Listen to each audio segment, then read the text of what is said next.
गए हैं। ये 5,500 साल पहले हमारे भारत में हमारे ऋषियों ने प्रयोग कर लिया है इनका। तुम नया क्या कर रहे हो? नया तुम्हें और बता दूं, सुन लो। ये बताओ, गणेश जी के सिर में हाथी का सिर किसने लगाया? जोर से। अब मुझे आप बताओ कि आप किसी इंसान के सिर में हाथी का सिर लगाओ, किसी इंसान के सिर में बकरे का सिर लगाओ। शंकर जी ने, शंकर जी कौन है? धरती के पहले सर्जन हैं, जिन्होंने सबसे पहला सफल ऑपरेशन किया। हमारे समस्या तो ये है कि मुसलमान अपनी कुरान पे कभी नहीं हंसता, ईसाई अपनी बाइबल पे कभी नहीं हंसता, लेकिन हमारा सनातन जितना साइंटिफिक रहा है उतना ही हमारे अपने सनातनियों ने अपने धर्म ग्रंथ का मजाक बनाया। तुमने अपने धर्म ग्रंथ को समझा ही नहीं। गणेश जी के सिर पे हाथी का सिर लगा देना क्या था? ये मेडिकल साइंस की उपलब्धि है या नहीं उस टाइम की? आज करके दिखाए मेडिकल साइंस। आज जो नहीं है वो हो चुका, जो हम कर चुके वो तुम अभी करने में अभी हजारों साल लगाओगे। अभी सर्च करते रहो, खोज करते रहो। दक्ष का सिर काटा गया तो दक्ष के सिर में बकरे का सिर लगाया गया। बोलो हाँ। आज भी बहुत सारे लोग बंदर की आंखों का, बकरे की आंख का इंसान की आंख में प्रयोग करते रहते हैं। ये प्रयोगशाला में प्रयोग चल रहे हैं, लेकिन हमारे यहां प्रयोग नहीं। शंकर जी करके दिखाए कि देखो भैया जो हम कर दिए हैं तुम कर लेना। ये मेडिकल साइंस है। इसे शास्त्र की इस दृष्टि से समझो कि सनातन कितना साइंटिफिक है, लेकिन लोगों ने इस वैज्ञानिकता को नहीं समझी और मजाक उड़ाया। अपनों ने मजाक उड़ाया। सनातन को समझना सबका बस नहीं है ना। तुम तो अंग्रेजों को फॉलो करते रहे हो। वो गुड मॉर्निंग बोल रहे हैं, तुम भी बोल रहे हो। अरे भैया वो अंग्रेज है, तुम राम राम बोलो ना, तुम जय श्री कृष्णा बोलो। बोलो हाँ। पिज्जा बर्गर क्यों खाते हैं अंग्रेज लोग? क्योंकि पिज्जा बर्गर रोटी वहां पर रोज नहीं बनती। अंग्रेजन रोटी बनाना ही नहीं जानते। अंग्रेज लोग भोजन बनाना नहीं जानते। वहां फैक्ट्रियां लगी हैं रोटियों की, वो रोटी खरीद के लाते हैं बाजार से, तो 4 दिन 10 दिन पुरानी रोटी है। वहां रोटी बासी खाना उनकी मजबूरी है। उस बासी रोटी में अपना सब्जी अब्जी काट के डाल लिया और खा गए ऐसे रोल करके। अब आप लोगों ने अपना कल्चर मान लिया। उनके बासी रोटी इसलिए खा रहे हैं क्योंकि ताजी बनाना आता ही नहीं। तो तुम्हारे से आता है तो तुम ताजी बना के खाओ, काहे बासी रोटी के पीछे भाग रहे हो? इससे बड़ी मूर्खता हो सकती है कुछ?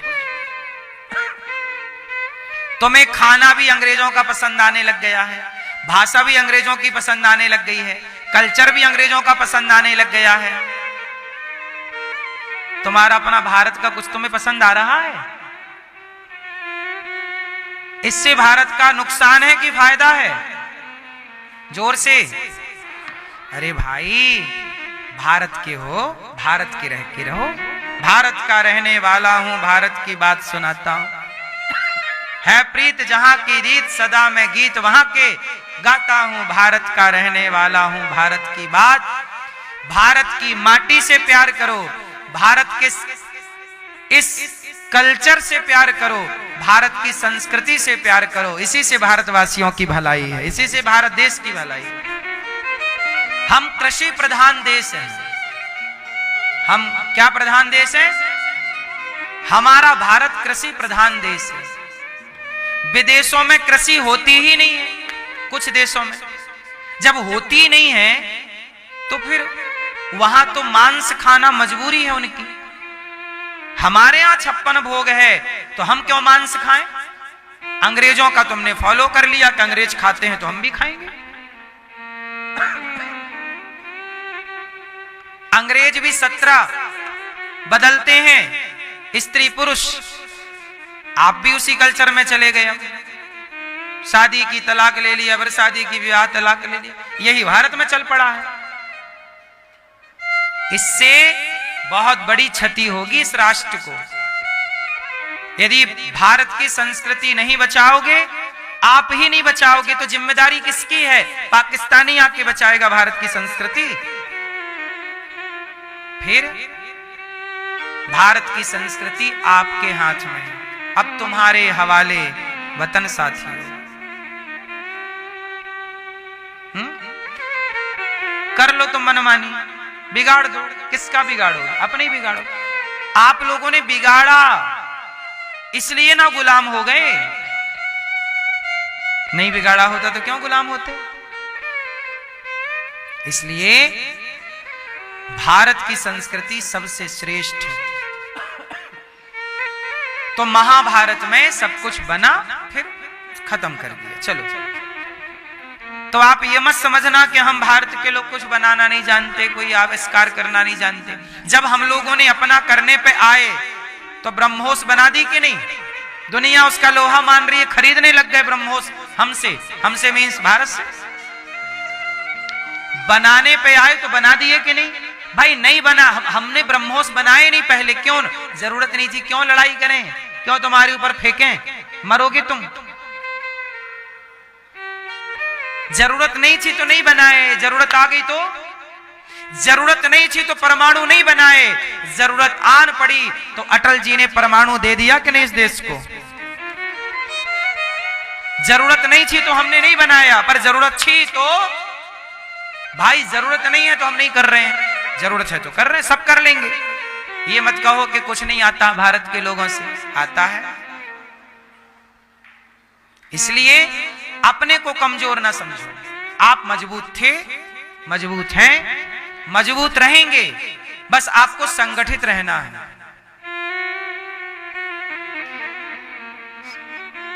सत्यम नास्ति तपः शौचम, इसलिए पवित्रता का ख्याल रखा करो। नारद जी ने वृंदावन में जब आए तो एक बूढ़े को देखा, एक वैराग्य, एक ज्ञान। कौन हो तुम? ज्ञान वैराग्य पड़े हैं। भक्ति महारानी उदास बैठी है। कौन हो देवी? मैं भक्ति हूं। क्या हुआ? जब से कलयुग आया मैं परेशान हूं। नारद जी मेरे भक्तों का, मेरे बच्चों का दुख दूर कर दो। तब नारद जी ने भक्ति महारानी को सनकादियों के कहने पर भागवत सुनवाई हरिद्वार में। तब भक्ति का दुख दूर हुआ। भक्ति सुतौ तौ तरुणौ गृहीत्वा प्रेमैकरूपा सहसा विरासीत्। श्री कृष्ण गोविंद हरे मुरारी नाथेति नामानि मुहुर्वदन्ति।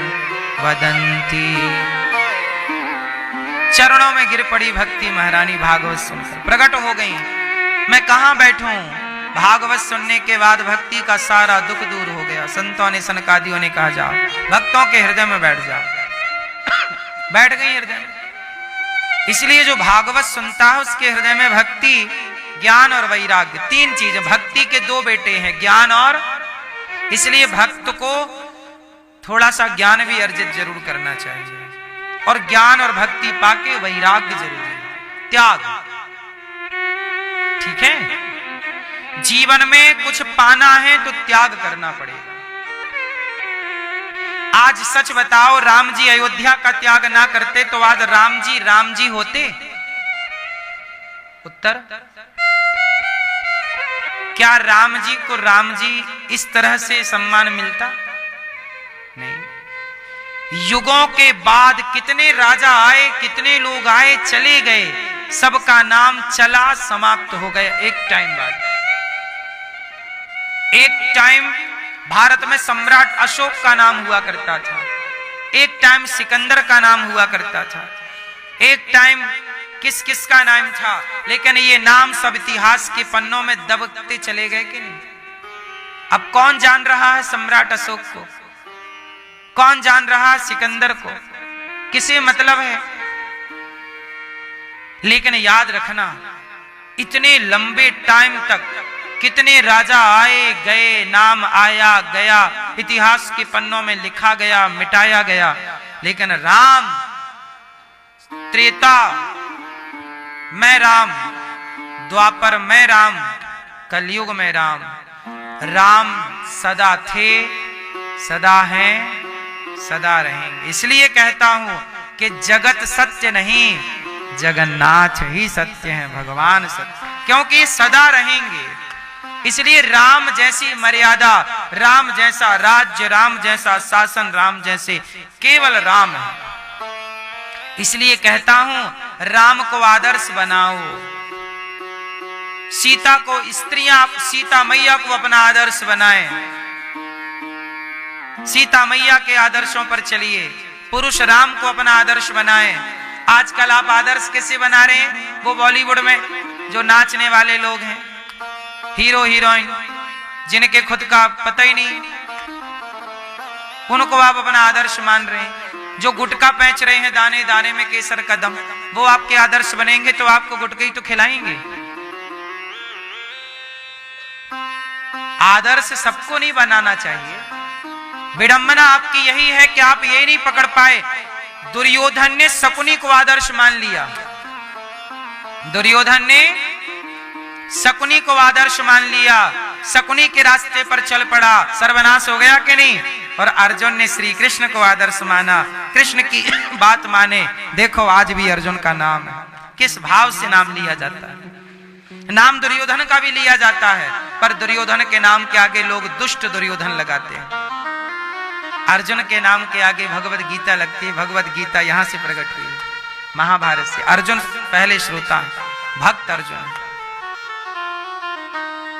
नाम सबका रहेगा। नाम तो राम का भी है, नाम तो रावण का भी है, पर रावण के नाम में पुतले जल रहे हैं, राम के नाम में मंदिर बन रहे हैं। नाम सबका रहेगा, बस नाम के आगे अपमान लगेगा कि सम्मान। ये आप देख लो क्यों। इसलिए बहुत अच्छा निर्णय जीवन में लेना चाहिए, बहुत अच्छी जिंदगी जीनी चाहिए। ज्यादा दूसरों के भरोसे नहीं और दूसरों के आश्रित नहीं। आदर्श आइकॉन किसे बनाए? कौन है आपके लिए आदर्श? इसलिए साधु संत जिनके अंदर त्याग है। ये नहीं कि जो गुटखा बेच रहे हैं उन्हें आप कुछ नहीं बोल रहे हैं, साधु संतों को आप कुछ भी बोलते रहते हैं। वो दारू बेच रहे हैं, दारू का प्रचार कर रहे हैं, मोबाइल पे गलत चीज डाउनलोड करवा रहे हैं, जुए का ऐप, उन्हें आप कुछ नहीं बोलते, उन्हें आप सुपर डुपर स्टार मानते हैं। जो आज इसको छोड़ के कल उसके संग रह रहा है, ऐसे लोगों को आप अपना आदर्श मानेंगे, आपकी बेटी मानेगी, तो आपकी बेटी का कितना भला होगा, कितना अच्छा उसका चरित्र का निर्माण होगा, बेटे का कितना अच्छा निर्माण होगा चरित्र का। इसलिए आदर्श राम है, आदर्श कृष्ण है, अर्जुन है, मीराबाई आदर्श है, शिवाजी आदर्श है, संभाजी आदर्श है, झांसी की रानी आदर्श है।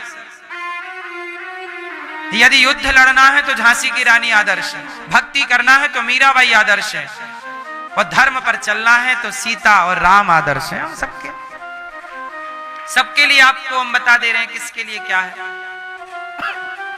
जब देश हित में सोचना हो तो शिवाजी की तरह सोचो, चाणक्य की तरह सोचो, ऐसा सोचो कि आपका भला हो। आपका भला होगा ना तो इस राष्ट्र का भला होगा। आपका ही भला ना कर पाए, आप क्या भला करोगे किसी का।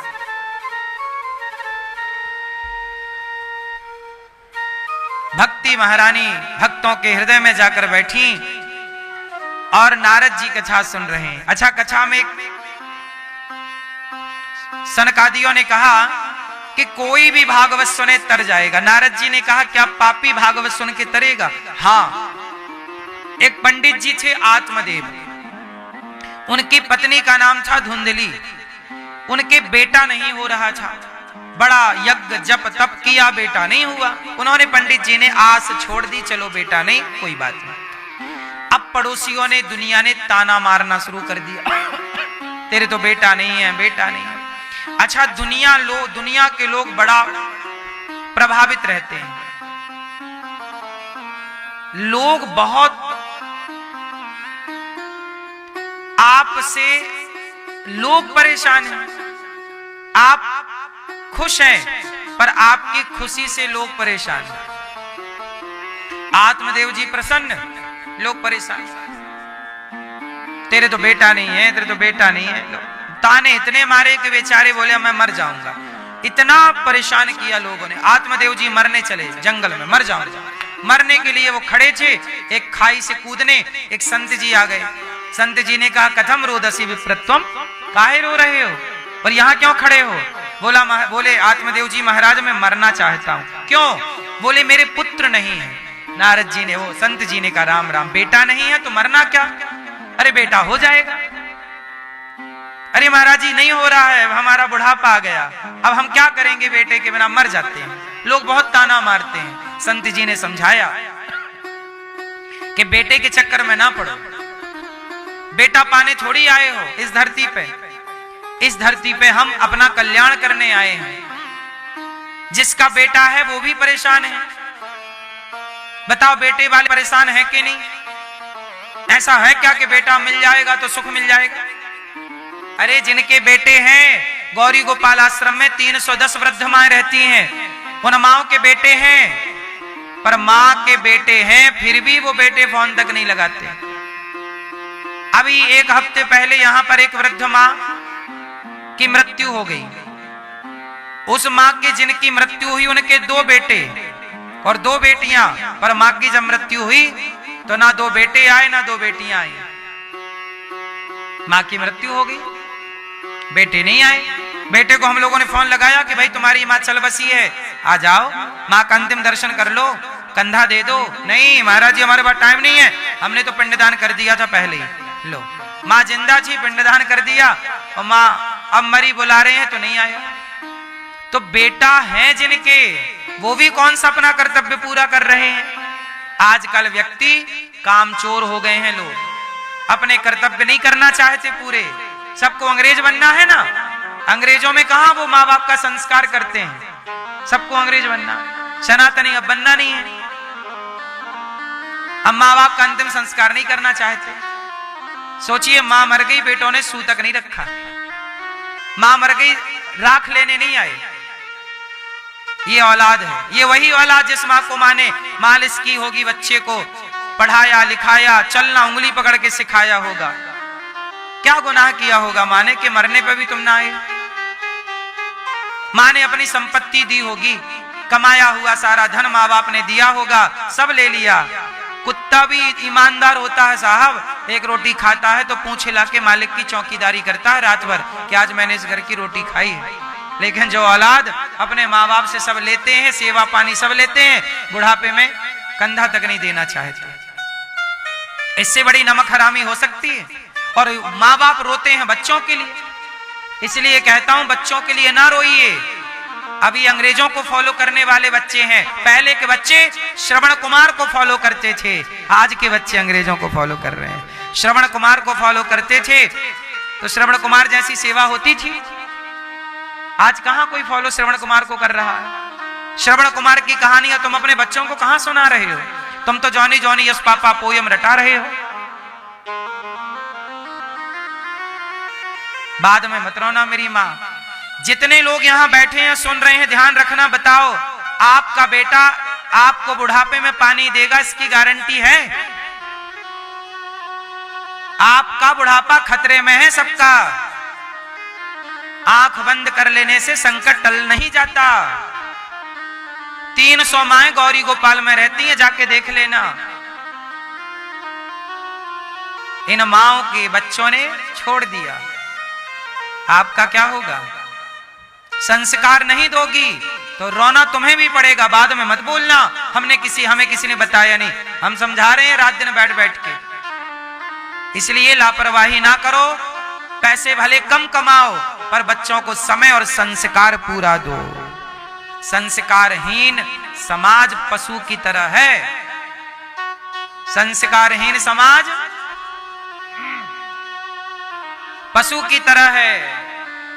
पैसा होगा आपके पास पर आपकी औलाद ही आपके पास ना होगी एक टाइम बाद, संस्कार नहीं दिया तो। इसलिए मेरी मां, आप लोगों ने दुनिया देखी है, हमसे ज्यादा ना देखी होगी। हमने दुनिया को बहुत गहराई से देखा है। हमारे पास रोज कोई ना कोई बेटा अपनी माँ को लेके आ जाता है, महाराज जी हमारी माँ को रख लो। तू क्यों नहीं रखता अपनी माँ को? महाराज जी हमारी पत्नी से हमारी माँ की बनती नहीं। तो मैंने कहा पत्नी को छोड़ जा वृद्धाश्रम, माँ को क्यों छोड़ने आया है? माँ बोझ लगने लगती है, पत्नियां बोझ नहीं लगती। 300 माँ यहां रहती हैं। कितनी माएं सड़कों में पड़ी हैं बेचारी।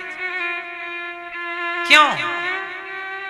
आपके अगल बगल देख लेना, बुढ़ापे में माओ की क्या स्थितियां हैं, पड़ोसों में देख लेना। बच्चे निकल गए कमाने बाहर, मां पड़ी है अकेली, मर जाती है तो पता नहीं चलता बच्चे समय से आएंगे कि नहीं।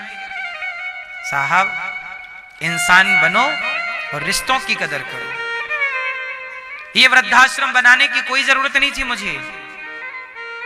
आप जब सेवा नहीं करते, अपने कर्तव्यों का पालन नहीं करते, हम फुटपाथ से उठा उठा के माओ को लाते हैं गोद में, बच्चे छोड़ के भाग जाते हैं। एक माँ को बेटी छोड़ के भाग गई और बोल के गई कि आ मत जाना वरना मार दूंगी तुझे। कितनी बेटियां छोड़ के चली जाती हैं, कितने बेटे छोड़ के चले जाते हैं। आप सब लोग सहयोग करते हैं तो गौरी गोपाल आश्रम में इन वृद्ध माओ को भोजन मिलता है। आप सब सहयोग करते हैं तो माओ की सेवा होती है यहाँ। आप सहयोग नहीं करेंगे तो इन वृद्ध माओ को भोजन कैसे मिलेगा? इसलिए कहता हूं कमाओ, अपनी माँ को भी खिलाओ, अपनी माँ की सेवा करो। और जिन बच्चों ने माँ को निकाल दिया गौरी गोपाल आश्रम में जो माएं रह रही हैं, उन 310 वृद्ध माओ को आप एक दिन का भोजन कराओ कि कल का भोजन माँ को आपकी ओर से होगा।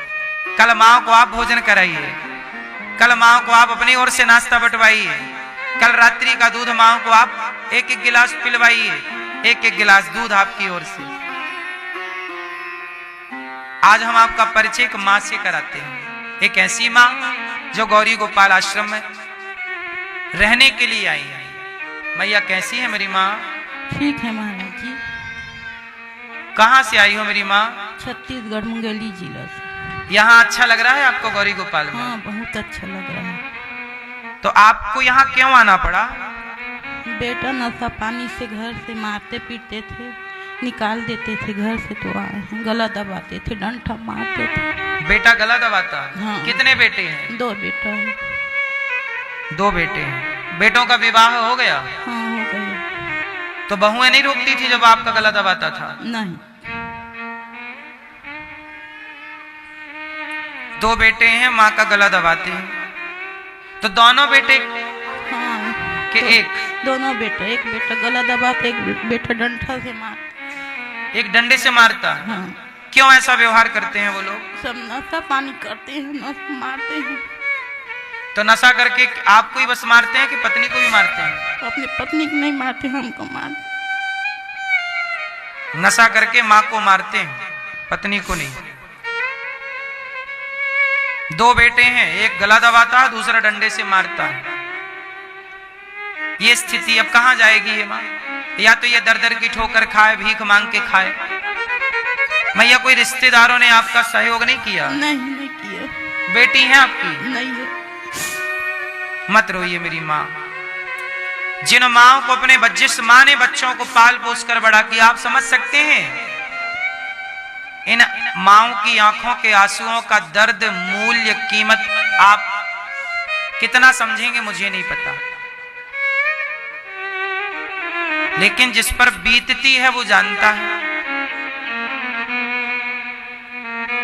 दूसरे हमें मारते हैं ना तो कष्ट कम होता है, पर अपने जब मारते हैं तो दर्द ज्यादा होता है। इसलिए कहता हूं बहुएं, हर बेटी को ऐसी बहू बनना है कि वो अपने बड़ों का, सास ससुर का सम्मान करे। क्या हो गया है आज की समाज को? आज की समाज सास ससुर को स्वीकार नहीं करना चाहती। आजकल की कुछ बहुएं सास ससुर की सेवा नहीं करना चाहती। आप लोगों से बस मेरी इतनी सी विनती है कि आप भी इन वृद्ध माओं के बेटा बनकर, बेटी बनकर, इन माओं के अपने बेटे तो काम आना पाए, आप जरूर इन माओं की सेवा करें।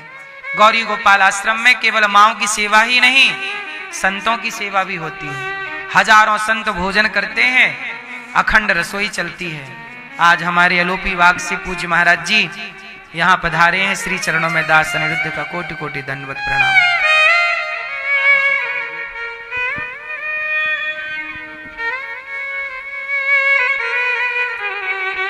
गौरी गोपाल आश्रम में हजारों संत सवेरा होते ही यहाँ पर संतों का आगमन हो जाता है। और ये आप देख रहे हैं टीवी पर हजारों संत सवेरे सवेरे आते हैं और सभी संतों को पेट भर भोजन यहाँ पर मिलता है। कोई भी साधु आए, कोई भी संत आए, सबको पेट भर भोजन। आपसे बस मेरी इतनी सी प्रार्थना है कि आप भी इन संतों के अन्नदान करने में सहयोगी बने और आप भी अपनी ओर से संतों को भोजन कराएं। कल का भोजन आपकी ओर से हो सकता है यदि आप चाहें तो। संत लोग फुटपाथ पर सोने वाले साधु हैं, इन्हें आप भोजन नहीं देंगे तो कौन देगा। अन्नदान कर सकते हैं, अवश्य कीजिएगा। यहाँ पर अखंड रसोई चलती है, कोई भी आओ, कितने भी भक्त आए, सबको पेट भर भोजन मिलता है। 25 से 30 हजार लोग पर डे भोजन करते हैं यहाँ। आप में से कितने लोगों ने प्रसादी ग्रहण की गौरी गोपाल जी की रसोई में? कोई पैसा लगा? सबको निःशुल्क यहां भोजन मिलता है। कोई भी आओ, सबके लिए। एक दिन की अन्न सेवा आप करिएगा। देखो ये दास अनिरुद्ध, हम तो वही कर रहे हैं जो इंसान का धर्म है। सबकी सेवा करना ही मानव का धर्म है कि नहीं? सबकी सेवा। आप लोग बस अपने अपने माँ बाप की सेवा कर लो भैया, इतना ही बहुत है, और कुछ मत करना। यदि आप अपने अपने माँ बाप की भी सेवा कर लो तो भी आपके घर में खुशहाली आ जाएगी। विडंबना देख रहे हैं? ये माँ के 2 बेटे हैं। कितने दिन हो गए मैया आपको यहाँ गौरी गोपाल में? 4 साल 3 महीने हो गए। तो इन 4 सालों में कभी बेटे का फोन आया? नहीं। 4 साल से माँ यहाँ है, बेटे का फोन नहीं आया। बेटा ना पूछ ले कि माँ गलती हो गई, आप आओ, सॉरी, क्षमा करो। कोई गलती स्वीकार नहीं करता। उनको लगता हमने ठीक कर दिया। क्या हो गया है समाज को? एक मैया को एक बेटा आया लेने के लिए, माँ चलो। माँ खुश हो गई, देखो मेरा बेटा आया है। मैंने कहा जाओ माँ, खुश रहना। माँ गई, 2 महीने बाद माँ फिर वापस आ गई। मैंने कहा माँ क्यों आ गई? आप तो बेटे के संग गई थी, बेटा लेके गए आपको। बोले महाराज जी मेरी बहू की जॉब लग गई है और मेरे बेटे की जॉब लग गई है और छोटे छोटे बच्चे हैं, तो क्या करना था कि उनको एक नौकरानी चाहिए थी बेटी को। तो नौकरानी मिल नहीं रही थी, तो वो सोचा चलो माँ को ही ले आते हैं। तो मुझे केवल नौकरानी के हिसाब से वो रखता है। तुम भोजन बनाओ, तुम हम सबको खिलाओ पिलाओ, सब कर। अब बूढ़ी माँ सबको कैसे बना के खिलाए?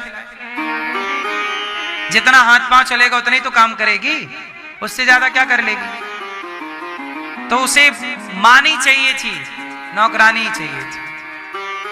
गौरी गोपाल में 310 माएँ हैं। हम किसी भी माँ से एक काम नहीं करवाते। उनके कमरे में झाड़ू लगाने के लिए भी कोई जाता है, माँ झाड़ू भी नहीं लगाती अपने कमरे में। सेवा बुढ़ापे में करते हैं। हमें सेवा का ईश्वर ने सुख दिया है। सेवा करना, किसकी सेवा? ये माएँ हैं कि माँ के रूप में भगवान है।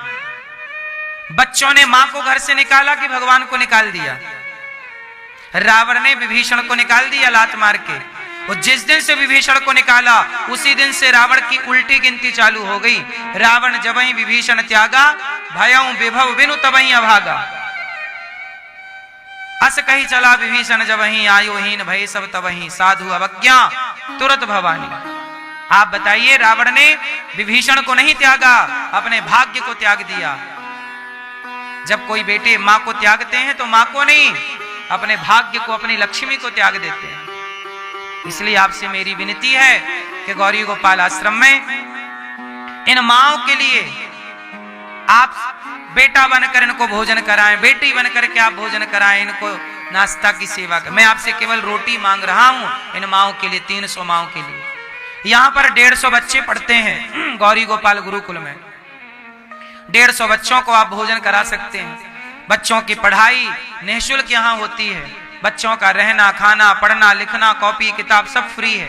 आप सबका सहयोग यदि मिले तो ये गुरुकुल चलता रहेगा और बच्चों की शिक्षा। मैं एक स्कूल बनाना चाह रहा हूं, गौरी गोपाल विद्यालय, कक्षा 1 से लेकर 12वीं तक, जहां CBSE बोर्ड की शिक्षा होगी और निःशुल्क होगी, और केवल शिक्षा नहीं, संस्कार साथ में होंगे।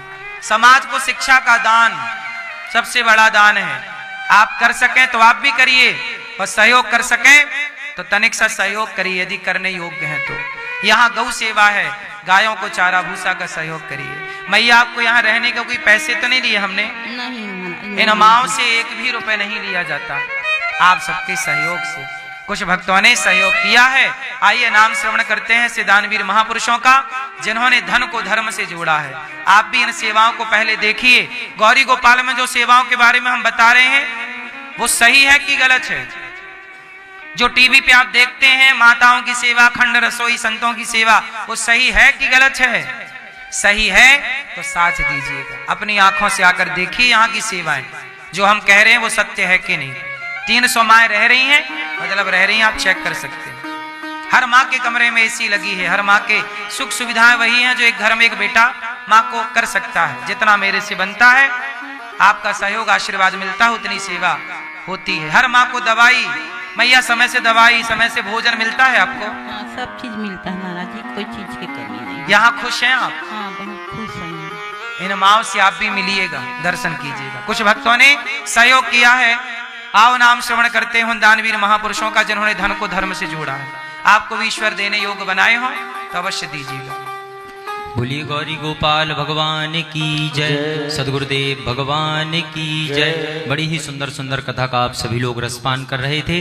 साथ ही साथ यहाँ पर नित्य निरंतर की सेवाओं में पूज्य महाराज श्री ने अभी आप सभी लोगों को बताया कि यहाँ पर 300 से अधिक दीनहीन असहाय जरूरतमंद वृद्ध माताएं रहती हैं। माताओं के साथ साथ यहाँ पर अन्य क्षेत्र साधु संत आते हैं। रसोई चल रही है, गौ सेवा चल रही है, बानर सेवा चल रही है। इन सेवाओं में कुछ दानवीर महापुरुषों ने अपने सहयोग के हाथ बढ़ाए हैं, अपने धन को धर्म से जोड़ा है और इन सेवाओं के साथ जोड़ा है। उन दानवीर महापुरुषों के हम नाम श्रवण करते हैं। डॉक्टर श्री आशा श्रीवास्तव जी लखनऊ से हैं और आप 11,000 रुपए की सहयोग राशि प्रदान करके 1 दिन का अन्य क्षेत्र करा रहे हैं। बहुत बहुत धन्यवाद, बहुत बहुत साधुवाद। गीता जी बिलासपुर छत्तीसगढ़ से हैं, आप 84,000 रुपए संपूर्ण सेवाओं में और 21,000 रुपए की सहयोग राशि प्रदान करके तुला दान कर रही हैं। बहुत बहुत धन्यवाद, बहुत बहुत साधुवाद। रितु अरोड़ा जी लुधियाना से विशेष सहयोग, सविता जी लुधियाना से विशेष सहयोग 2500 रुपए। अंजू जायसवाल जी प्रतापगढ़ से, सुरेंद्र जायसवाल जी मेरठ से विशेष सहयोग, राजकुमारी जी सूर्यवंशी राजस्थान से विशेष सहयोग, सीता रानी जी पंजाब से 2450 रुपए की सहयोग राशि प्रदान कर रही हैं। बहुत बहुत धन्यवाद, बहुत बहुत साधुवाद।